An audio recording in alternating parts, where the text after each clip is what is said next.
narito ang latest update natin hinggil nga sa typhoon na si Paulo. So makikita po natin sa ating radar image base po sa ating Baler Doppler Radar Station na ang tinatayang sentro ng bagyong si Paulo ay naglandfall na nga kaninang alas 9 ng umaga dito sa may bandang Dinapigue, Isabela. At makikita rin po natin yung makapal na kaulapan na dala nitong bagyong si Paulo ay tumatama na nga sa nakararaming bahagi po ng Northern Central Luzon at ilang bahagi ng Southern Luzon area. Sa ating latest satellite imagery, mas makikita natin yung malawak na kaulapan na dala ng typhoon na si Paulo na kaninang alas 10 ay tinatayang nasa may bandang San Guillermo, Isabela na yung tinatayang sentro nito.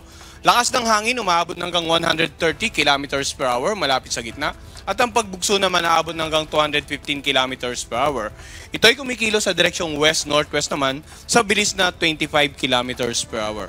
So dito pa lamang sa ating latest satellite image, makikita natin na yung malawak na kaulapan ni Paulo ay talagang nakakaapekto sa nakararaming bahagi ng Luzon, including sa ilang areas ng Southern Luzon at Metro Manila. Pero yung mga lugar na may wind signal, babanggitin natin ngayon, makikita po natin na may mga ilang lugar dito sa Southern Luzon na wala pong nakataas na wind signal. Subalit, sa mga oras nito ay posibleng ang nakakaranas ng mga light to moderate or paminsan-minsan heavy na mga pag-ulan. So unahin po muna natin yung tinatayang pagkilos ni Paulo in the next 24 to 48 hours.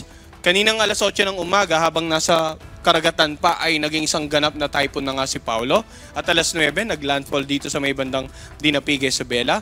Kung makikita po natin or mapapansin natin, posibleng mamayang gabi ay nakalagpas na ng landmass ng ating bansa at bukas ng umaga nakalabas na po ng ating area of responsibility at sa mga susunod na forecast period ay tutungo dito sa may bandang southern part of China. So ngayong araw inaasahan natin na tatawirin ng sentro ng bagyong si Paulo itong ang Northern Luzon area. Pero makita natin area probability, no? Pwedeng direktang either this portion of the Northern Luzon or pwedeng more to the southern portion po or more to the central portion ng Northern Luzon.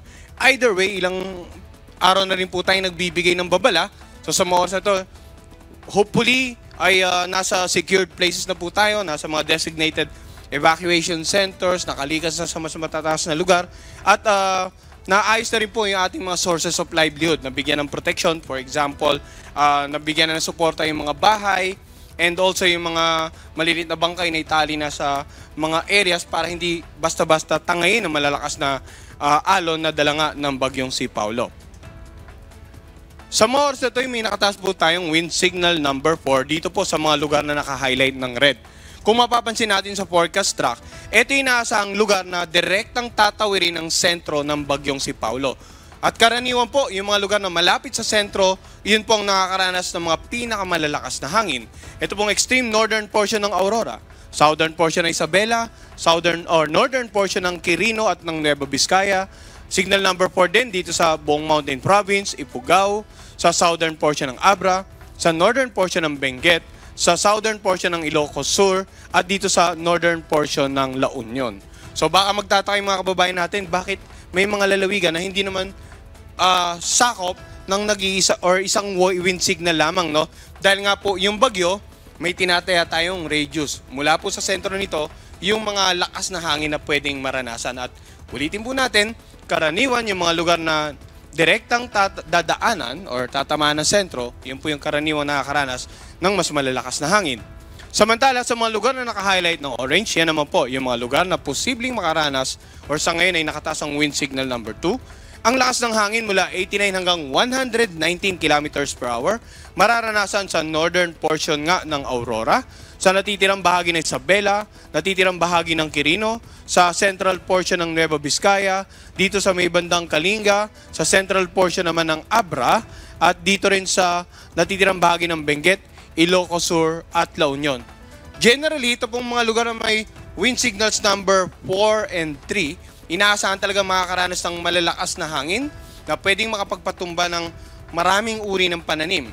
Pwedeng makapagpatumba ng mga poste ng ilaw, ng mga billboards. Pwedeng makasira ng mga iba't ibang struktura, gaya po ng mga bahay na gawa sa light materials, mga bahay na gawa sa lumang materyales, yung mga tinatawag din po nating nipat. Pwede pong masira yan, no? At yun nga, may mga iba pang istruktura na pwede rin makaranas ng significant damages because of the strong winds associated with wind signals number 4 and 3.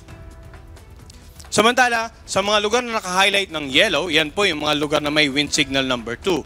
Southern portion ng Cagayan, sa natitirang bahagi ng Nueva Vizcaya, southern portion ng Apayao, natitirang bahagi ng Abra, sa southern portion ng Ilocos Norte, sa northern portion ng Pangasinan, sa central portion ng Aurora at sa northern portion ng Nueva Ecija.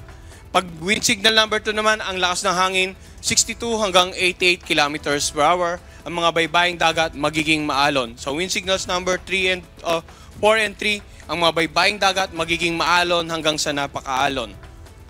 Dito naman sa mga lugar na naka-highlight na light blue, yan po naman po yung mga nakataas ang wind signal number 1. No? Sa natitirang bahagi ng mainland Cagayan, kasama nga ang Babuyan Island. Sa natitirang bahagi ng Aurora.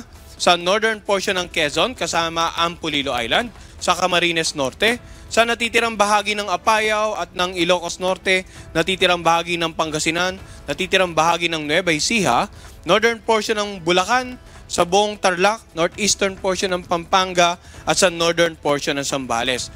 Dito naman po ang mga hangin magiging katamtaman hanggang sa malakas, ang mga pag-alon magiging katamtaman hanggang sa kung minsan ay maalon. So generally, ang mga lugar na may tropical cyclone wind signal ay inaasang makakaranas ng mga malalakas na hangin, depende po sa lapit nyo sa tinatayang sentro. Kaya kung papansinin natin, generally, yung mga lugar, ulitin natin na direktang tatamaan or malapit sa sentro, talagang mas malakas ang hangin. And then habang lumalayo sa sentro, bahagyang humihina ang hangin hanggang sa makarating tayo sa lugar na may signal number 1. Sa mga kababayan po nating mangingisda at saka yung mga may maliit sa sasakyang pandagat, and basically sa lahat ng mga may sasakyang pandagat, as much as possible, huwag na pong pumalaot sa mga karagatan sa paligid po ng mga lalawigan na may wind signal. Pag-usapan naman natin ngayon, inaasahan nating mga pag-ulan na dala ng bagyo. Mapapansin po natin, more than 200 millimeters of rain dito nga sa lalawigan ng Isabela, Mountain Province, Ifugao, Benguet, Nueva Vizcaya, Quirino at Aurora. Samantala, sa areas na naka-highlight ng orange, 100 to 200 millimeters of rain, Cagayan, Apayao, Kalinga, Abra, Ilocos Sur, La Union, Pangasinan at Nueva Ecija, habang yung mga lugar na naka-highlight ng yellow, yan naman pinasa natin makakaranas ng mga 50 to 100 millimeters of rain. Yung mga naunang presentation natin, yung color coding, nagpapakita po ng lakas ng hangin with regard sa wind signal. Ito naman pong mapa, ang color coding, ang ibig sabihin naman nito, yung dami ng ulan na inaasahan po sa mga naka-highlight ng kulay reds, orange at saka yellow. So kung titingnan po natin, yung banta ng malalakas sa pag-ulan sa nakararaming bahagi ng northern and central zone at maging sa ilang bahagi ng southern Luzon, posible pong magdulot yan ng mga pagbaha sa low-lying areas, pagbaha sa mga komunidad na malapit sa tabing ilog sapagkat either sa sobrang lakas ng ulan, patuloy na pag-ulan ay umapaw yung ilog nyo, or yung mga pag-ulan sa karatig lalawigan at yung ilog nila, yung outflow, ay papunta sa inyong lugar. Samantala, pagguho ng lupa sa mga lugar naman po na malapit sa paanan ng bundok, mga komunidad, maging alerto. Lalong-lalo na po kung ilang araw nang umuulan dyan, maaring malambot na yung bahaging kalupaan at madagdagan lang ng konting pag-ulan ay posible na pong maging sanhi ng biglang pagguho ng lupa. Sa mga oras na ito, hopefully, gaya nga na nabanggit natin kanina, nasa designated evacuation center na po sila, nasa mas mataas at ligtas na lugar, and na-protektahan na po ang ating kabahayan at source of livelihood. Ang bagyong si Paulo, gaya ng binanggit din natin kanina, yung malakas na hangin, hindi lamang epekto sa kalupaan ng mararamdaman, kundi maging sa pag-alon ng mga karagatan. Ang gale warning naman po natin ay nagpapakita ng mga bahaging karagatan na posibleng makaranas ng maalon hanggang sa napakaalong kondisyon, yung mga dagat sa paligid ng Batanes, Cagayan, Isabela, Aurora, Ilocos Norte at Ilocos Sur. Hindi na po papayagang pumalaot ang anumang uri ng sakyang pandagat sa mga areas na yan habang nandito pa yung bagyo at may nakataas pa rin na gale warning.